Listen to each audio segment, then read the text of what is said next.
On peut soupçonner les politiques de nous mener en bateau. Gérald Dahan, lui, affiche clairement le programme. C'est sur une péniche qu'il a installé il y a quelques mois son théâtre, le Nez Rouge. Il y accueille de nombreux artistes, mais ce soir, c'est le maître des lieux qui est sur scène. L'imitateur et humoriste ne pouvait pas se priver de mettre son grain de sel dans la présidentielle. Je vais essayer de le rejoindre, mais... Pardon, excusez-moi, pardon. Est-ce qu'il est là, Gérald ? Oui, ah, toi, est-ce que tu peux prendre mes yeux, s'il te plaît ? Merci.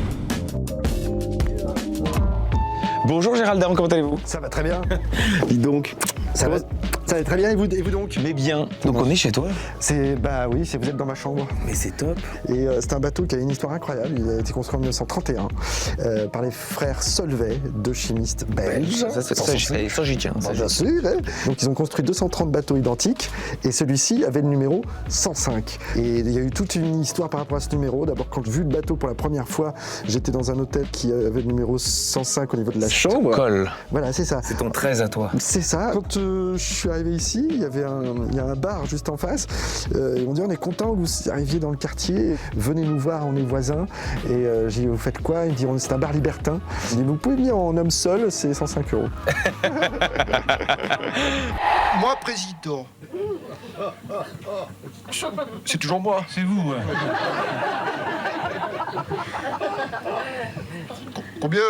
Combien de temps encore ? En 2 mois.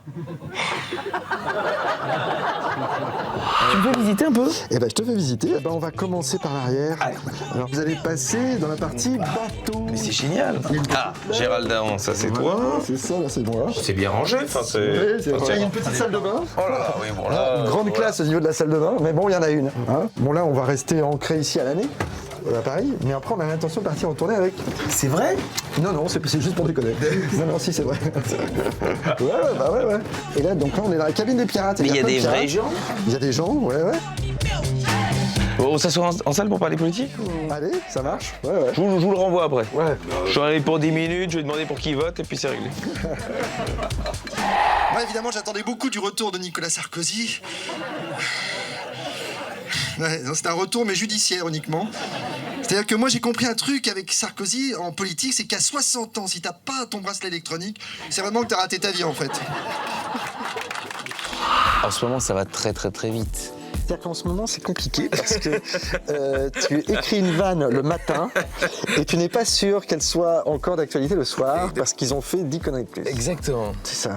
J'ai l'impression que les guignols, maintenant, c'est en clair, en chair et en os et sur toutes les chaînes.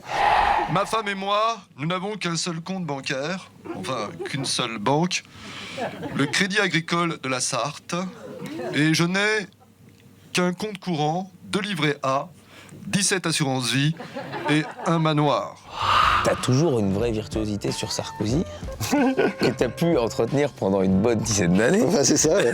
C'est mon fonds de commerce est parti là quand même. Mais j'allais Ça, dire. Mais il n'y a pas que lui. Hein, je perds tous mes personnages un à un à une vitesse vertigineuse. Juppé, Bayrou, c'était très drôle parce que Bayrou, personne ne lui avait demandé. Il a dit je n'y vais pas. Alors, qu'est-ce que je peux apporter à Emmanuel Macron ? Eh bien, je peux lui apporter mon point de vue écologique. Car je suis particulièrement sensible au drame de Fukushima. J'ai d'ailleurs un ami qui vit à Fukushima et il paraît que l'air y est tellement radioactif que le sapin phosphorescent qui clignote dans son salon, c'est sa femme. Sur scène, tu dis le paysage politique se décrédibilise, mais c'est pas du tout de notre faute, les humoristes. Est-ce qu'on n'est pas un tout petit peu coupable quand même ? Non. Moi, je pense qu'on n'est pas coupable.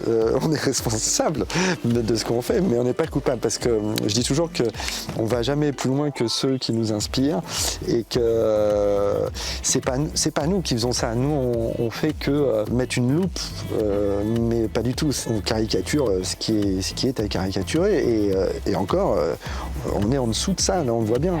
Marion Maréchal Le Pen a dit de toute façon, c'est pas une claque qu'ils vont se prendre cette année. Les autres partis politiques, c'est une fessée. Et c'est vrai que c'est un débat là, en France, depuis dans l'éducation notamment, faut-il privilégier la paire de baffes ou la fessée ? C'est un débat que je comprends à propos du Front National, parce que moi, je sais pas si ça vous fait ça, mais quand je vois Marine Le Pen, je sais pas pourquoi, instinctivement, j'ai envie de lui coller une paire de baffes. Je sais pas pourquoi. Alors que quand je vois la petite Marion... Est-ce qu'il y a cette tentation, en tant qu'humoriste politique, justement de vouloir influer les gens? Eh ben, c'est ce que quand j'en parlais avec Stéphane Guillon, Oh là là. Stéphane Guillon qui me disait, tu sais, on a un rôle, on a quelque chose. Et moi, je lui disais, mais oui, on a un rôle juste de clown, en fait. Parce qu'à force de s'intéresser et de faire de l'humour politique, on finit par en faire de la politique. Ça, c'est vrai.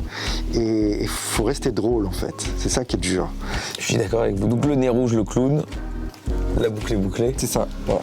Bah écoute, merci en tout cas de nous avoir accueillis chez toi. Eh ben oui, merci à vous. À très bientôt. Yes. Je sors par là. Alors, je vais te montrer pendant ça. Bon, bah, il m'accompagne. C'est vraiment le Tac, tac, tac. poli, quand même. Très bien. Pas de côté échangiste, il est où? Le club échangiste, c'est pas menti, il est là. Voilà. Et vous voulez vérifier?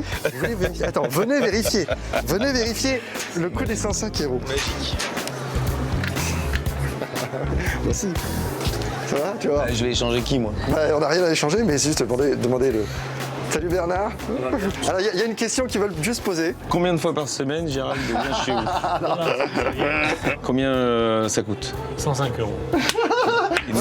Bah, au revoir, hein, salut. Il va passer une très très bonne soirée. Bah non, Gérald, ne me laisse pas tout seul, c'est moins drôle. Bon bah Gérald Dahan, vous l'avez compris, c'est donc En Face, au nez rouge, et le spectacle sera aussi le 26 avril sur Comédie+.